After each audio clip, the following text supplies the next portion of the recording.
Good afternoon, Aziz. Good afternoon, Um, Nuruddin. I met you for the first time in Cameroon in 2008 when you come to the University of Buea at the conference organized by Miranda, and since then have known you not only as a professor but now as a human, as that you are. You are successful.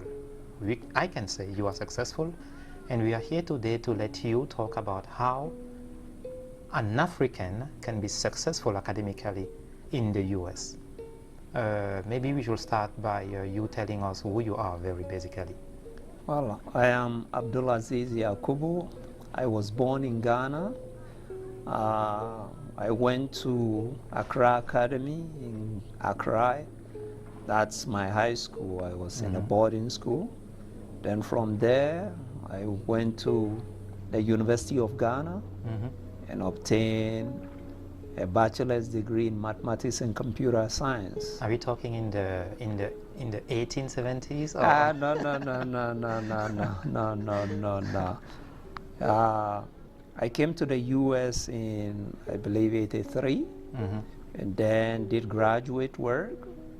I started in Ohio, and then finished up at North Carolina State University.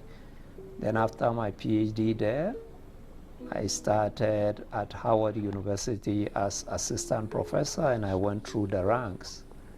I've had excellent opportunities, and I've visited lots and lots of other universities as visiting professor, and long-term, short-term, and even I spent a semester in Botswana at Botswana International University of Science and Technology, right? So I've had experience visiting lots and lots of universities, both in the US, Europe, Canada, as well as Africa. Yes, thank you for that introduction. Will you consider yourself a successful academic? Well, in the sense that I was able to get tenure, went through the ranks, and a professor, yes, I will say that in a humble way. Yes, I consider myself, I've been relatively successful. I've not won Nobel Prize or anything like that, but in my faith, we say thanks to God. Right. Okay. We are here. We have you here talking to the next generation, especially those coming from Africa and who are aspiring to continue their graduate or even become professional in academics in the US. Instead of saying that you've worked with so many people, top rank researchers in the field of mathematical biology and mathematics in general, instead of asking you who have you worked with, I will ask who have you not collaborated with.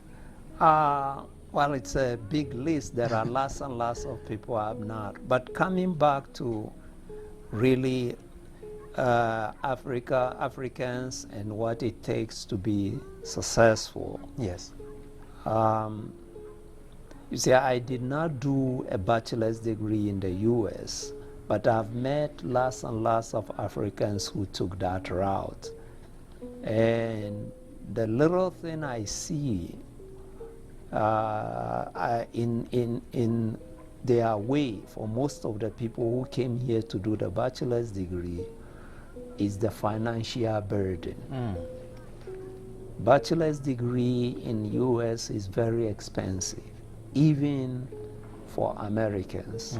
You've heard of lots of people taking loans and so on. Yes. And if you come from Africa and you don't have the finances, it makes it much more difficult because you may not have access to the loans as others.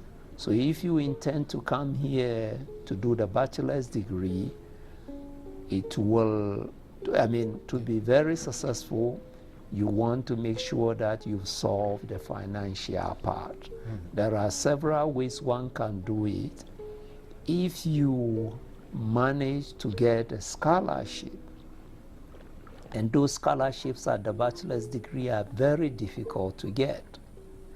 You've got to do extremely well on some of those exams. And I'm saying here, I mean extremely well, to be able, because you are competing with a large pool of people. So that is one. And then if you happen to be some of the lucky, very wealthy Africans who can afford it, then definitely That's good for you. it's excellent for you. Now, if there are lots of distractions, as you know, coming from Africa and coming to America, there are lots and lots of distractions. But there are also lots and lots of opportunities. Some of the things that stand in our way in being successful in Africa, you will not find here. For example, basic things like textbook, resources. I mean, there are libraries everywhere, right? The internet, you have access to every website. You have access to excellent professors. Yes. You know, so there is no reason why you should not do extremely well, but you gotta devote yourself to your work and take your work seriously, and you know, you will be successful. Do your job, and you will be successful. Yes, this was like advising or giving the recipe to come and do an undergraduate. Why can't an African not get a loan, or not can't, but what makes it difficult for an African not to get a loan at undergraduate level in the US?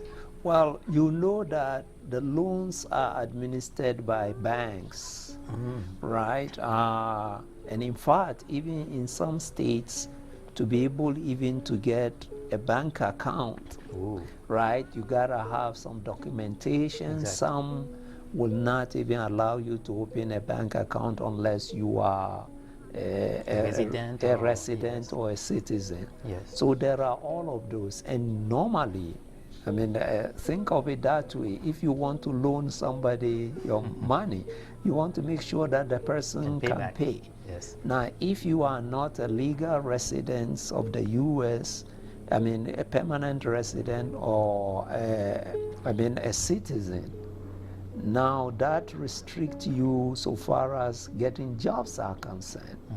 So if somebody gives you a loan and after you graduate, you go back to your country, it makes it much more difficult. Yes. Right. But maybe one can look at their own country to see if they can get the loan from the country, because that will make it easier. But those are some of they are not necessarily government imposed restriction. Oh, and some of the loans also are federally funded. Okay. So if they are federal government loans, you can... Citizens. Yes, they are mostly for citizens or permanent residents. Okay. So those are some of the reasons why. Okay. Right. Okay. Now we assume that the student has gone through the undergraduate level, is now graduate student, and is coming as a graduate student.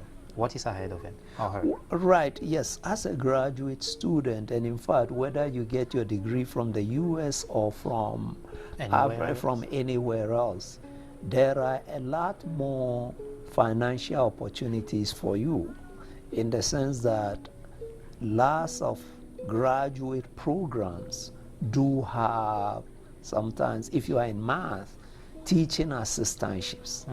Teaching assistantships in math are relatively easier to get, because most math departments require teaching assistants to help them with instruction. So the way it works is that you'll be given a stipend, as well as also your tuition will be paid. Yeah.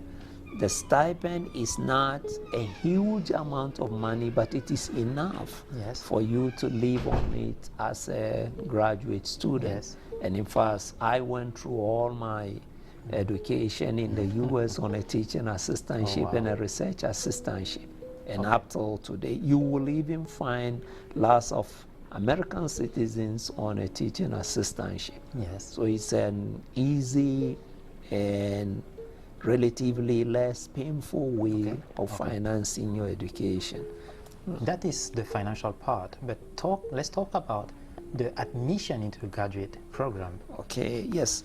You gotta first make sure that you understand the admission process of the universities. In some universities will require you to have what is called the graduate record examination, GRE. Yes. And there are parts to it. Some will require you only to do the general, and some will require you to do a specialized, right? So you gotta study the department that you are interested in and know what the requirement is. Now, some graduate programs do not even require the GRE, but some will require that you pay admission fee. Some may waive it for you. Okay. Right? And also, it doesn't hurt you to look at the department and make sure that you have established contact with some faculty in that department. And how do you choose the faculty? You can choose the faculty based on your interest. So, for example, if I want to go to a math department and do math biology, then I go to that math department, look at the faculty who are working in mathematical biology. Yes. And then contact them and let them know that I'm interested in applying to their department. If by then, so whatever questions I have with regards to the application process, I ask them. Now, usually what will happen is that that faculty will convey your message or introduce you to the director of graduate studies. Okay. Now, if you are not able to find any particular faculty whose interests overlap with you and you still want to go to that department, the director of graduate studies is the person to talk to. Sometimes, even if they do not currently have somebody in your research area, the director of graduate study may be able to tell you if they are planning to hire somebody in that field. Right? Or there may be somebody in that field who is relatively new and for some reason you missed him or her in the faculty list. So those are all things that you can consider. In the application process still, will you say African graduates should also aim for the biggest top-ranked institutions? Yes, definitely. What you want to do is look at the best programs, but because you don't want to put all your eggs in one basket, you look at the top rank, middle rank, and I would say being top and middle rank, and you can go one or two in the low rank. So you gotta there are all kinds of universities in the US. So you go for the best program that you want to be in, and as well as some in the middle. Exactly. Okay, now maybe a question that will embarrass you a little bit, because in the introduction you introduce yourself very humbly. But I'm going to ask the question and you will reveal to us actually who you are. What does it take a graduate student to be the next Professor Abdul-Aziz Yakubu? Oh, I hope he will be better than Professor Abdul-Aziz Yakubu. Well, what I should say is that certainly take your work seriously, straight from the first graduate class you take. Take your work seriously. And certainly don't go for the easy things, in the sense that if you are in a math program, for example, aim that by the time you finish your PhD, you have some excellent publications. And these days, I will say also, after you finish or before you finish, hopefully you will go and do an excellent postdoc. Right. So if you have a very successful postdoc, and successful postdoc depends on how well you did. Right. And in your PhD thesis. Right. Then after the postdoc, and hopefully you will get an excellent environment that will help you develop even further. So, and also when taking a job, look for environments that will make you grow. Okay. Right? So once you do this, I have no doubt that you will be better than Abdul-Aziz Yakubu. Okay. Thank you for that. I have one more question, and after that, you may also address any point you think we've not mentioned here or we've not addressed here. Go for a job, keep working very hard, but what about the African context of, let me call it, distraction from every social, from every legal, from every, what about the surrounding, those distractions that may, those factors that may distract from the goal of being the next best than Professor Abdul-Aziz Yakubu? I wouldn't call them, well, certainly, even from Africa, it takes some commitment for you to do well in anything that you do. So it's a matter of balancing act, right? So you take your work seriously, it doesn't mean you should forsake your other social connections. Certainly, to be a healthy, to be very good at what you do, you gotta be healthy both mentally, spiritually, and so on, right? So definitely don't forsake your African relations, but whatever it is you do in moderation, right? So when I say take your work seriously, take your education seriously, this is what you've been doing even when you were in high school. So it's the same thing, it doesn't stop. So remember I said something about lots of distractions. Now, when we were in Africa, there are lots of things that are not easy to get. But here, if you want to go nightlife, you can get nightlife 24 hours a day. You can do everything. You can go overboard with everything. So that's why I'm saying you should pace yourself and be balanced in your life. That's all. Right. Okay, thank you very much, Professor Abdul-Aziz Yakubu. What is that question you were expecting that I didn't ask? The question that, I thought you were going to ask something about how do you give back to Africa. Please, thank you. You say after you've gotten all of these things. Remember I told you I spent, if you remember, I met you in Africa. Yes. So there are several ways of giving back. I've had colleagues who came here with me, graduate school from Ghana. I stayed, but the other colleague went back and he had an excellent career. So you can't decide. And sometimes it may not be all up to you. It depends on where you find your job, right? So my friend had a job in Africa, so he went back, and I had a job here, so I stayed. So that is one way you can decide where you want to be. Thanks to the internet these days, the difference is not too big. If you are interested in research, there are lots of resources online, and these days it's also easy to travel back and forth. So it doesn't, staying here or going back, the difference is not as big as it used to be, right? And also there are all kinds of funding opportunities that makes you pair up with people in Africa and have excellent collaboration. I hope you will interview, if you've not done so, with Miranda. I know she's gotten something that is allowing her to collaborate with Buea, right? University of Buea in Cameroon, right? So those are, or you can go on sabbatical leave and go back to some of the universities in Africa, or you can bring African students just as you came here.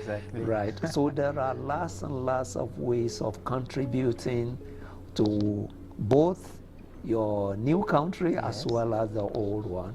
Oh wow. Right, yeah. Will you say will you say, okay, you said you are humbly successful, but will you say there is next to come for yourself?